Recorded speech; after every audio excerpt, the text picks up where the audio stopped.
Hello everyone, एक बार फिर से आप सभी का इस वीडियो सीरीज में बहुत बहुत स्वागत है। मार्केट आप देख ही रहे हो, जैसे हम लोग बात करते आ रहे हैं वैसे वैसे वो ऑलमोस्ट काम करती आ रही है। इस बात की हमें खुशी है कि लकीली जिन लेवल्स की बात हम करते आ रहे हैं उन लेवल्स पे वो पूरी तरह से रिस्पेक्ट दे रही है, उन पे काम कर रही है। और अगर आप लास्ट वीक के स्टेटमेंट्स को याद करें तो हमने क्या कहा था कि अब वो समय ऑलमोस्ट नज़दीक आ गया है जहां से इसको ये डिसाइड करना है कि ये ऊपर जाना चाह रहा है 20,000, उसके ऊपर के जो टारगेट एरियाज हैं जो हम देख रहे हैं उस ओर चलना चाह रहा है, या ये करेक्शन का साइज काफ़ी बड़ा करने जा रहा है। अब वो डिसीजन का समय आ गया है। हालांकि हम लोग जो यहाँ पे बात करते आ रहे हैं कि हम लोग बुलिश हैं और नीचे जाने की संभावना कम है, लेकिन हमें हर परिस्थिति के लिए, हर कंडीशन के लिए तैयार रहने की ज़रूरत होती है। भले हम ऊपर एक्सपेक्ट कर रहे हैं, लेकिन मार्केट हमारे कहने से नहीं चलती है, हम मार्केट के कहने से चलते हैं और उसके फॉलोवर हैं। सो कुछ भी गड़बड़ होगा हमें उसके लिए तैयार रहने की ज़रूरत होती है। सो चलिए चार्ट्स पे चलते हैं और देख लेते हैं कि इस वीक क्या अपडेट है और क्या अब उसमें कोई क्लैरिटी नज़र आ रही है कि वो आगे किस जर्नी की ओर चल रहा है। शुरू करते हैं आज का वीकली मार्केट सिनेरियो नंबर 108। सो ये आ गए हम लोग निफ्टी के चार्ट पर। क्या बात करते आ रहे हैं, आपको याद ही होगा इस एरिया में बहुत अच्छा लेवल था ये 17,400 से 500 का जोन। इससे ऊपर निकलने से पहले इसे अच्छी करेक्शन थोड़ी बहुत कर लेनी चाहिए।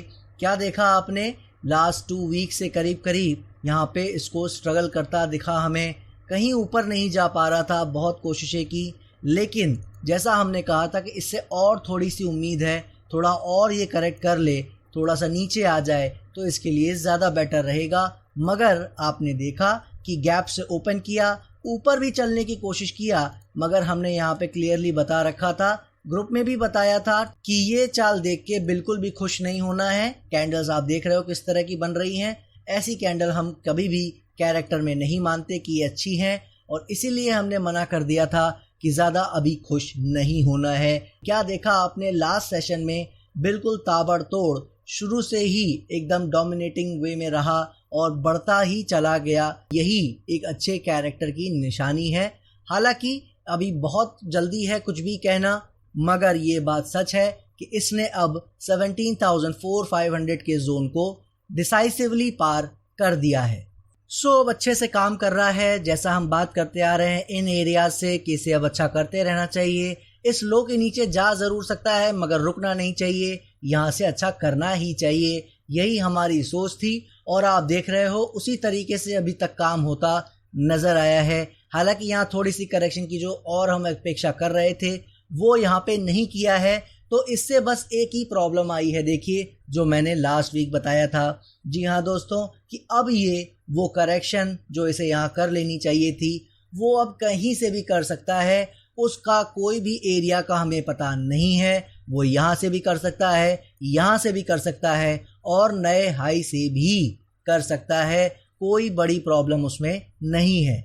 यानी इसका साफ मतलब ये है कि अब वो करेक्शन का जो एक तलवार है वो हमारे ऊपर लटका रहेगा कि वो कहीं से भी ट्रिगर हो सकता है, लेकिन हम किसी तलवार से डरते नहीं हैं क्योंकि हमारा काम लेवल फॉलो करना है और लेवल के दम पर ही ये एरिया भी हम लोग पूरा देखते आए हैं। हमारा कोई भी लेवल ब्रेक नहीं किया, इवन टच भी करने नहीं गया, चाहे वो 16,200 का रहा हो, चाहे 16,700 का रहा हो। और अब जो लेवल हमें फॉलो करना है वो लेवल है ये एरिया आपके सामने 17,050 के आसपास। जी हाँ दोस्तों, अब आपको ये लेवल फॉलो करना है, इसके नीचे अब इसको नहीं जाना चाहिए। अगर ये यहीं से कंटिन्यू करना चाहता है और छोटी मोटी करेक्शन करता है तो उससे घबराना नहीं है। ये यहाँ से ऊपर अच्छा करता नजर आ सकता है, कोई भी प्रॉब्लम नहीं है। अगला रेजिस्टेंस आपको दिख ही रहा है 18,200-300 के आसपास का ये जोन है। बाकी जैसे जैसे चलेगा उसकी बात हम करते रहेंगे। और अब आ गए बैंक निफ्टी के चार्ट पर। क्या बात करते आ रहे थे दोस्तों, ये थोड़ा बहुत अंडर परफॉर्म कर रहा है निफ्टी को, लेकिन चार्ट दोनों के अब सेम चल रहे हैं, कोई ज़्यादा फर्क नहीं रह गया है। यानी कि अगर निफ्टी अच्छा करेगा तो बैंक निफ्टी भी अच्छा करेगा। कई लोगों को इसमें डाउट हो सकता है, वो सोच रहे होंगे कि ऐसा तो हमेशा होता है। ऐसा हमेशा नहीं होता है दोस्तों, और वो जब आप ध्यान से देखते हो तो आपको उसका फ़र्क पता लग जाएगा। खैर आगे बढ़ते हैं अपनी बात पे। बैंक निफ्टी जैसा हम एक्सपेक्ट कर रहे थे कि वो थोड़ा सा करेक्शन ज़्यादा कर सकता है, इसलिए हमने कोई लेवल इसका चेंज नहीं किया था। आपने देखा भी है कि निफ्टी से ज़्यादा ही करेक्शन ही करता नज़र आया है। जो सपोर्ट हमने निफ्टी में लगाया था उस सपोर्ट को ये बैंक निफ्टी में टच करता नज़र आया है। जी हाँ, यानी कि 16,700 वाला जो एरिया था निफ्टी में वो बैंक निफ्टी में टच हुआ है। करेक्शन इतने अच्छे से हुई है। सो इसका बस एक ही मतलब है कि इसने बहुत अच्छी करेक्शन कर ली है और जो अभी तक अंडर परफॉर्मेंस निफ्टी से रही है इसमें शायद अब ये आउट परफॉर्म करने जा रहा है। और उस केस में हमें अब जो लेवल फॉलो करना है वो आ रहा है आपका ये 35,300 के आसपास। जी हाँ दोस्तों, अब आपको ये लेवल फॉलो करना है। मेजर सपोर्ट चूंकि अब लो जो बन गया है हमारा ऑटोमेटिक वही हो जाएगा, अब उसके आसपास भी आने वाला नहीं है। जैसा हम बात करते आ रहे हैं, जब तक हमारे लेवल ब्रेक नहीं करते हम नीचे साइड का कोई भी एक्सपेक्टेशन नहीं रखेंगे, क्योंकि ओवरऑल हम इन्हीं लेवल से बुलिश होने की बात करते आ रहे हैं। सो इसने भी वो कैरेक्टर दिखाया है, इसने भी अच्छे से काम किया है। अब हमें बस ये फॉलो करना है कि जब तक 35,300 के आसपास का एरिया ब्रेक नहीं करता हम बिल्कुल इसको 39,000 का एरिया इसके आसपास हाई लगाता बड़े आराम से देख सकते हैं।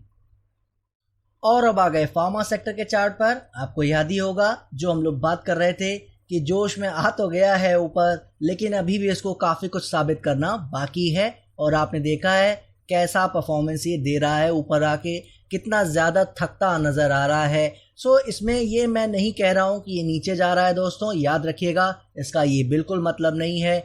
मगर जैसा मैंने कहा था कि इसको अभी प्रूव करना अपने आप को बाकी है और जो 14,200 का एरिया है इसको डिसाइसिवली ब्रेक करना बाकी है। यानी कि कंफर्मेशन एरिया वही है, इसमें कोई डाउट नहीं है। लेवल के तौर पर मैंने ये लेवल लगा के दिया था कि जो फॉलो करना चाहे वो इसको फॉलो कर सकता है, और आप देख रहे हो उसके आसपास भी नहीं आया है। सो जैसा आप देख रहे हो अभी कहीं गया नहीं है। सो सपोर्ट एरिया में भी कोई चेंज नहीं है और कंफर्मेशन एरिया में भी किसी प्रकार का कोई भी चेंज नहीं है। और इसी के साथ आप जानते हैं हम लोग केमिकल सेक्टर की भी बात करते हैं।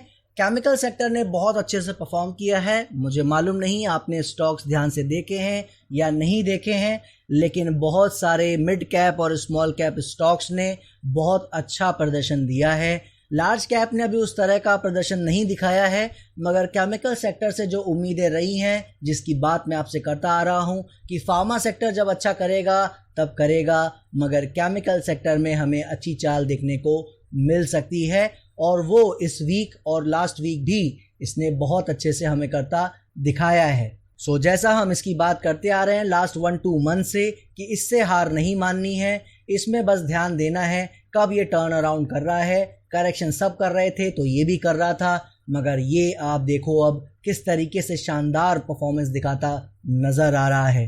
सो जो भी दोस्त इसे राइड कर रहे हैं उनको राइड करते रहना चाहिए। जो स्टॉक नहीं बढ़े हैं, जैसा मैं पहले बता चुका हूँ, 100% स्टॉक किसी भी सेक्टर के चले ये बिल्कुल ज़रूरी नहीं है। सो स्टॉक सिलेक्शन जिसका अच्छा होगा, अच्छे स्टॉक भी कुछ जो नहीं चले हैं वो आने वाले समय में बिल्कुल चलते नज़र आ सकते हैं, इसमें कोई भी डाउट नहीं रखना है। लेकिन किसी भी ख्याल में, किसी भी होप में कोई काम हम नहीं करते हैं। सो जो लेवल की बात हम करते आ रहे हैं, नवंबर दिसंबर या फैब मार्च के जो लोज लगे हैं उसको ही फॉलो करके हमें इसमें ध्यान देना चाहिए। और अब आ गए मेटल सेक्टर के चार्ट पर दोस्तों। जो बात करते आ रहे थे वो आपके सामने है कि एक बार निकल के गया है उसको वो रिस्पेक्ट देनी पड़ेगी। जो ट्राई करना चाहते हैं वो कर सकते हैं, मगर मैं यही उम्मीद करूंगा कि करेक्शन में जो ट्राई करेगा उसके लिए ज़्यादा बेहतर रह सकता है। आपने देखा कि कोई अच्छी खास ऐसा मूव नहीं आ सका और उसके बाद से एक छोटी सी करेक्शन होती नज़र आई है। बहुत अच्छे से काम इसने शुरू में किया था और बहुत अच्छे से निकाल के ले गया था। इसीलिए हमने बात की थी कि जो भी दोस्त इसमें काम करना चाहते हैं उनको 5920 का ये एरिया फॉलो करना चाहिए। यानी कि अगर थोड़ा करेक्शन भी आ जाए तो घबराना नहीं है, अभी ऐसी कोई ख़ास परेशानी नहीं है। इन एरियाज़ में ज़्यादा रुकता भी है अब तो ये थोड़ा सा मुश्किल की बात होगी इसके लिए मेरी नज़र में। अब इसका यहाँ पे एरिया में आना भी थोड़ा मुश्किल हो गया है, मगर सस्टेनेबिलिटी 5919 के नीचे बिल्कुल भी नहीं होनी चाहिए। सो अगर किसी के पास भी पोजीशन है वो राइड करते रहे हैं इस लेवल के साथ, कोई भी प्रॉब्लम फिलहाल मेटल सेक्टर में नज़र नहीं आ रही है। और जो भी दोस्त फ्रेश पोजीशन बनाना चाह रहे हैं उनको करेक्शन का थोड़ा बहुत वेट करना चाहिए। और अब आ गए एनर्जी सेक्टर के चार्ट पर। क्या कहा था दोस्तों मैंने, ये वो सेक्टर है जो मेटल, पीएसयू बैंक, इन सभी सेक्टर्स की तरह ये अच्छा कर सकता है। और आपने देखा है अगर जो ये रेजिस्टेंस मैं आपको दिखाया था इसी एरिया के पास पहुंचने वाला भी ये सबसे पहला सेक्टर है। याद रखिए अभी तक आपने देखा है जितने चार्ट वो इन्हीं एरियाज में कहीं स्ट्रगल कर रहे हैं, अपने जो हाई के आसपास के रेजिस्टेंस एरिया है वहां तक पहुंच भी नहीं पाए हैं, चाहे कोई भी इंडेक्स रहा हो। लेकिन इस चार्ट ने ये दिखाया है पहुंच के यहाँ पे कि अगर ब्रेकआउट अभी तक कंफर्म किया ना भी हो तो भी कोई प्रॉब्लम नहीं है, मगर स्ट्रेंथ इसने वो दिखा दी है कि अगर मार्केट में सब कुछ अच्छा रहा तो ये वो परफॉर्मेंस देता नजर आएगा, ये वो टारगेट एरिया टच करता नजर आएगा जिसकी बात हम इन्हीं एरिया से करते आ रहे हैं। सो जो भी दोस्त नीचे से राइड करते आ रहे हैं, जैसा हम बात करते आ रहे हैं कि घबराना नहीं है, कोई इसमें प्रॉब्लम नहीं है। अगर किसी ने कुछ महीनों के लिए कोई पोजीशन बनाई है तो बस यही कहूँगा अभी कोई दिक्कत नहीं है। करेक्शन करना चाहे याद रखिएगा वो कभी भी कहीं से भी हो सकती है छोटी मोटी, लेकिन ओवरऑल जो एरिया मैंने ये लगा रखा है 17,950, 18,000 का, अब इसे ब्रेक नहीं करना चाहिए। इसी के ऊपर करेक्शन करके छोटी मोटी और ऊपर इसको कंटिन्यू करना चाहिए और इन लेवल्स को डिसाइसिवली ब्रेक बिल्कुल कर देना चाहिए। और अब आ गए आईटी सेक्टर के चार्ट पर। देखिए दोस्तों जैसा अभी हम लोग एनर्जी सेक्टर पे बात कर रहे थे वो इन लेवल्स के ऊपर निकलने की कोशिश कर रहा है, और आईटी सेक्टर जैसा आप देख रहे हो हम लोग बात करते आ रहे हैं कि ये अंडर परफॉर्मर रह सकता है कुछ टाइम के लिए, नीचे भी जा सकता है कुछ टाइम के लिए जाना चाहे तो। आपने देखा है कोई भी ऐसी खास चाल लास्ट वीक इसमें नहीं आ सकी है। सो अभी भी इसमें जो हमारा स्टैंड है वो सेम है कि इसमें कोई सपोर्ट बाइंग की कोशिश नहीं करनी है, इसमें सिर्फ और सिर्फ कंफर्मेशन का ही वेट करना है, क्योंकि अभी भी ये उस डेंजरस पोजीशन में है कि ये कुछ भी यहाँ से कर सकता है, और इसीलिए इसमें कोई भी सपोर्ट बाइंग की कोशिश भी हम इसमें नहीं कर रहे हैं। और अब आ गए ऑटो सेक्टर के चार्ट पर दोस्तों। देखिए एनर्जी सेक्टर की तरह ये भी अपने हाइस के आसपास नहीं पहुंच सका है, जबकि इससे हमें एनर्जी से ज़्यादा उम्मीदें थी। लेकिन ये क्यों हुआ है ये आपको पता है, क्योंकि हम इस फॉल की उम्मीद इस सेक्टर से नहीं कर रहे थे। इसी वजह से ये एक्स्ट्रा जो अंडर परफॉर्मेंस इसने शो की है उसका भुगतान, उसका पेमेंट इसे करना पड़ रहा है। सो इसका ये कोई मतलब नहीं है दोस्तों कि हमारी इंटेंशन, हमारा स्टैंड कोई चेंज हो चुका है। थोड़ा लेट ही सही मगर ये भी आपको अच्छा करता नजर आएगा, क्योंकि ऑटो सेक्टर से हमें बहुत सारी उम्मीदें इन्हीं एरियाज से रही हैं कि इसमें थोड़ा लेट सपेट हो सकता है, मगर ओवरऑल ये भी बहुत अच्छे लेवल हमें ऊपर दिखाता नजर आ सकता है। और अभी तक आपने देखा है हमारे लेवल के नीचे गया था, कितने शानदार तरीके से आया, जो सपोर्ट था आपने देखा उसी के ऊपर सपोर्ट लेता नजर आया है। यानी कुल मिला के बहुत अच्छे से काम करता नजर आ रहा है जैसा हम इससे उम्मीद करते आ रहे हैं। So as a support buyer level अभी भी वही फॉलो करना है 9750, 10,300 इमीडिएट वाला। लेकिन जो कंफर्मेशन बायर हैं अभी उन्हें थोड़ा सा वेट करने की जरूरत है। और ये आ गए एफएमसीजी के चार्ट पर दोस्तों। आप देख ही रहे हो जो हमने बात की थी ज़्यादा नीचे नहीं गया है, लेकिन अभी भी हमारे दिए हुए लेवल को ब्रेक नहीं कर सका है। सो इसमें कोई चेंज नहीं है, कोई टाइम वेस्टिंग नहीं करूँगा आपका। जब तक कम से कम ये 37,500 600 एरिया के ऊपर चलना शुरू ना कर दे, जब तक कोई कैरेक्टर ना दिखाए कि हाँ इसमें दम है, इससे पूरी तरीके से फ़िलहाल दूर रहना चाहिए। और अब आगे पीएसयू बैंक के चार्ट पर दोस्तों क्या बात करते आ रहे हैं। इसने तो हमारे नीचे वाले लेवल को भी बहुत अच्छे से फॉलो किया है, बहुत शानदार तरीके से। उस पैनिक टाइम में भी जब वॉर शुरू हो गई थी, नए नए लो इंडेक्सेस में लग रहे थे, हमारे सपोर्ट को फॉलो कर गया। और उसके बाद आप देख रहे हो कि उसके बाद जब यहाँ से निकला तो हमारे दिए हुए सपोर्ट के ऊपर ही अपना करेक्शन करता नजर आया है। और इसके साथ साथ शानदार चाल आपको लास्ट सेशन में देखने को मिली है, जैसा निफ्टी ने हमें करके दिखाया है। सो क्लियरली ये बिल्कुल बता रहा है कि भले ही एनर्जी सेक्टर की तरह ये अपने हाई के आसपास ना हो, मगर इसने भी बहुत अच्छी स्ट्रेंथ शो की है, बहुत अच्छे से काम करता नजर आया है। और इससे भी आपको पता है, इन्हीं एरिया से हम लोग बात करते आ रहे हैं, बहुत सारी उम्मीदें हैं पीएसयू बैंक से, ये भी बहुत अच्छा करता नजर आ सकता है आने वाले समय में। सो सपोर्ट बायर जिन्होंने ट्राई किया है वो बिल्कुल राइड करते रहे। इमीडिएट सपोर्ट एरिया आपको दिख ही रहा है 2650। कोई बहुत ही बड़ी प्रॉब्लम आएगी अब तभी वो इन एरिया में आएगा, वरना इन्हीं लेवल्स के ऊपर ऊपर काम करते हुए ये बिल्कुल अपने हाइज के ऊपर भी जाता नजर आ सकता है, जिसकी उम्मीद हम पिछले कुछ महीनों से करते आ रहे हैं। सो सपोर्ट बायर्स को तो कोई प्रॉब्लम होनी ही नहीं चाहिए। बाकी कंफर्मेशन वाले जो प्लेयर्स हैं उनको अभी इसमें वेट करने की जरूरत है। हम जरूर इसकी बात करेंगे कि कब ये कंफर्मेशन प्लेयर्स के लिए भी बेहतर हो गया है। और अब आ गए रियल्टी सेक्टर के चार्ट पर। फाइनली दोस्तों, क्या बात करते आ रहे हैं, इससे दूर रहना है। इन्हीं एरिया से हमने बात कर ली थी और आपने देखा है उसके बाद इसने किस तरह से पूरी मार्केट को अंडर परफॉर्म किया है। नए लो पे नए लो इसने हमें दिखाए हैं, जैसा हम इससे उम्मीद कर रहे थे। मगर सबसे बड़ी बात इस हफ्ते की ये है कि इसने आईटी सेक्टर से भी ज़्यादा बेहतर तरीके से परफॉर्म किया है। जैसा आपको पता है कि आईटी और रियल्टी से हम दूर रहने की बात करते आ रहे हैं, लेकिन रियल्टी सेक्टर ने बहुत अच्छे से काम हमें करता इस वीक दिखाया है। सो इसका ऐसा कोई मतलब नहीं है कि ये अच्छा हो गया है, हमें बाय कर लेना चाहिए। लेकिन एक बात ज़रूर है, इसने वो स्ट्रेंथ हमें दिखाई है और उसकी रिस्पेक्ट, चूंकि हम प्राइस के फॉलोवर हैं, तो हमें करनी ही पड़ेगी। सो अब इसमें एक पॉइंट इस वीक हम चेंज कर रहे हैं, अपना स्टेटमेंट चेंज कर रहे हैं कि जब अब आप देखते हो इसमें कोई करेक्शन हो तो आपको फिर इसमें बिल्कुल ध्यान देना चाहिए। ये जो एरिया इसका है अब जो हम लगाने जा रहे हैं, करीब करीब 441 442 के आसपास, जब तक इसके ऊपर काम कर रहा है शायद ये भी अच्छा अब कर सकता है। जी हाँ दोस्तों, अब शायद ये भी अच्छा कर सकता है। करेगा या नहीं करेगा वो हम जानेंगे आने वाले हफ्तों में। मगर कंफर्मेशन बायर्स के लिए याद रखिएगा, कोई भी चेंज नहीं है। सो इन एरियाज में जल्दबाजी नहीं करनी है कंफर्मेशन प्लेयर्स को, मगर इन्हीं एरियाज को देखने की जरूरत है। सो ये देख लिए आपने सभी चार्ट्स, और अब बात कर लेते हैं कंक्लूजन में कि इन सभी चार्ट्स की जो परफॉर्मेंस है, जैसे हम बात करते आ रहे हैं, उससे हमें क्या डील करना चाहिए, क्या अप्रोच रखनी चाहिए, इन सभी चीज़ों की बात कर लेते हैं। सबसे पहले लेते हैं निफ्टी को।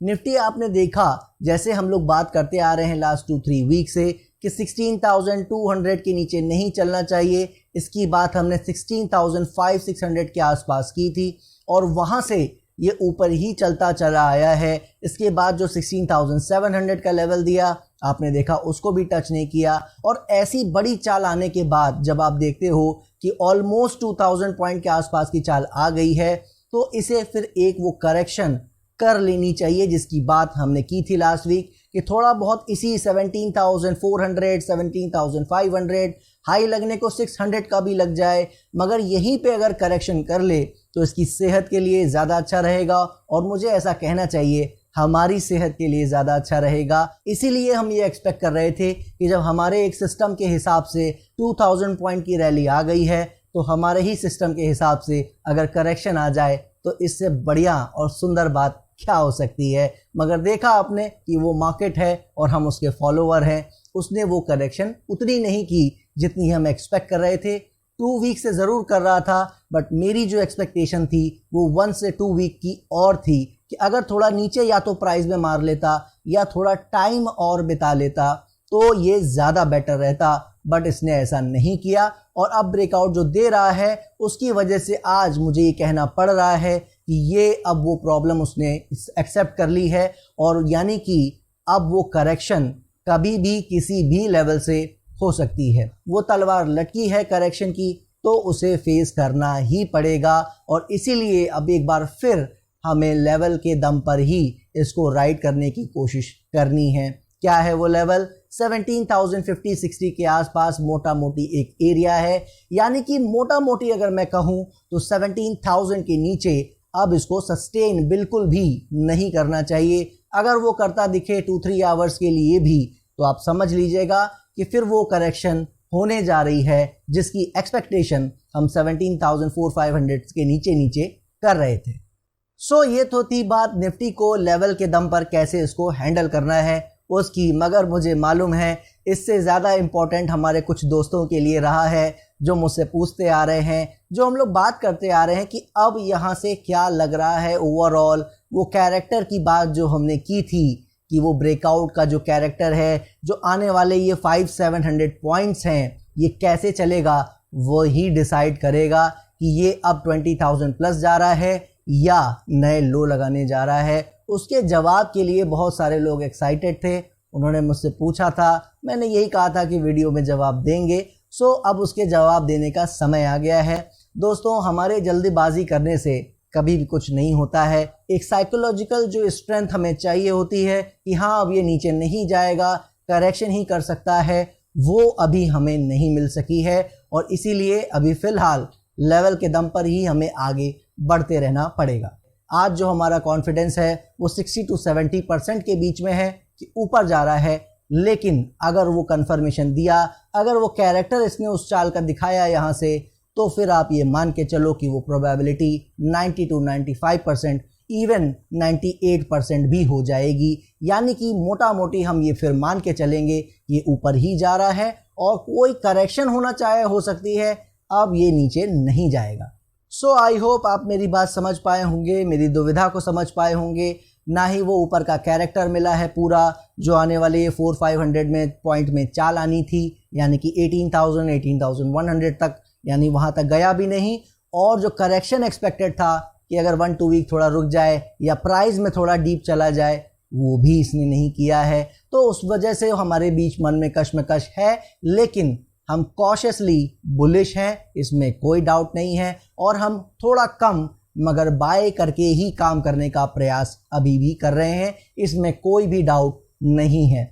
सो अब ये तो थी निफ्टी की बात। बाकी कुछ सेक्टर क्या बता रहे हैं, जो बाकी सेक्टर्स में भी चार्ट में आपने देखा सब अच्छे से काम करते नज़र आ रहे हैं। जो लास्ट वीक मैंने कहा था, याद कीजिए, स्टॉक्स की परफॉर्मेंस नहीं आ रही है, ये एक चिंता का विषय था। तो इस वीक आपको ये खुशखबरी ज़रूर सुनाना चाहूँगा कि स्टॉक्स ने वो चाल देनी शुरू कर दी है दोस्तों। जी हाँ, शुरू कर दी है। सो निफ्टी ने हमें भले थोड़ा दुविधा में डाल रखा हो, मगर स्टॉक्स की चाल ने हमें फिर से उम्मीद और जगाई है, थोड़े कॉन्फिडेंस को और बढ़ाया है। लेकिन अगर ग्लोबल सेक्शन में देखें तो ग्लोबली थोड़ी सी इश्यूज अभी भी बने हुए हैं दोस्तों। जी हाँ, अगर आप अपने आईटी सेक्टर को देखो, उसी से आप कंपैरिजन करो ग्लोबल सेक्शन को, क्योंकि जब हम वहाँ पे बेरिश थे, हमने कहा था कि ऊपर चाल आनी चाहिए आईटी सेक्टर में। आपने देखा ना ऊपर चाल आई ना वो नीचे गया। तो लास्ट वीक से लेकर अभी तक आईटी सेक्शन में कोई चेंज नहीं है, राइट। इसी तरह अगर आप ग्लोबली देखोगे तो पिछले वीक से लेकर इस वीक कोई चेंज नहीं है दोस्तों। थोड़ा बहुत ऊपर वो और बढ़ गए हैं, मगर वो कंप्लीट नहीं है। वो जो हमें रिक्वायरमेंट चाहिए थी एक ब्रेकआउट की, वो उसने नहीं किया है। जो लेवल्स हमने आपको लास्ट वीक चार्ट दिखाए थे, डाउ जोन्स, फुटसी, इन सभी चीज़ों के चार्ट जो देखे आपने, या अदर कंट्रीज़ के भी चार्ट हैं, वो सब डेंजर जोन में काम कर रहे हैं। और यही कारण है कि हम यहाँ पे बिल्कुल क्लियर नहीं हो पा रहे हैं दोस्तों।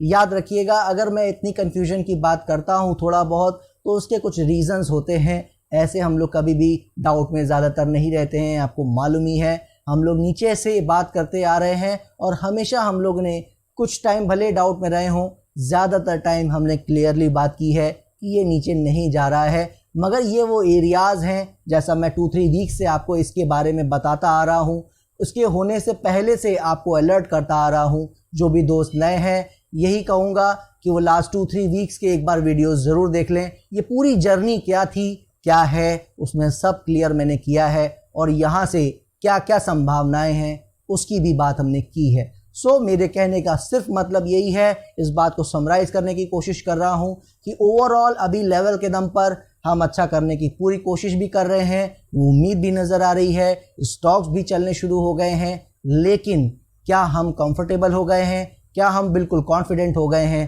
तो उसका जवाब है बिल्कुल नहीं हुए हैं दोस्तों। इसीलिए अभी भी इसका जो अप्रोच होना चाहिए, जो हमने लास्ट वीक कहा था कि घबराना नहीं है, कोई परेशान नहीं होना है, लेकिन काम करने की जो फोर्स है, जो क्वांटिटी है, मुझे कहना चाहिए वो कम रखनी चाहिए। अगर मैं थोड़ा स्पेसिफिक बताने की कोशिश करूं तो आधा ही काम करना चाहिए जितनी हमारी कैपेसिटी है, यानी कि उसमें अगर प्रॉफिट आएगा वेरी नाइस, नहीं आएगा तो ज़्यादा जाएगा नहीं एटलीस्ट। और अगर यहाँ से एक बार क्लैरिटी आ गई, जिसकी बात हम इस चैनल पे करेंगे ज़रूर, याद रखिएगा, तो फिर आप ये जान लीजिए कि बहुत सारे मौके आगे मिलेंगे अच्छे स्टॉक्स में, बहुत सारा काम करने को मिलेगा, कोई घबराने की ज़रूरत नहीं है। जो दोस्त नहीं भी कर पा रहे हैं काम, उनके लिए आपको पता है मैं एक सर्विस स्टार्ट करने जा रहा हूँ। इंडेक्स और स्टॉक्स के जो फ्यूचर स्टॉक्स के जो एक पूरा बंच है, उसमें वहाँ बात करेंगे हम कौन से स्टॉक अच्छे हो सकते हैं, उसमें क्या स्टॉप लॉस हो सकता है, क्या टारगेट हो सकते हैं,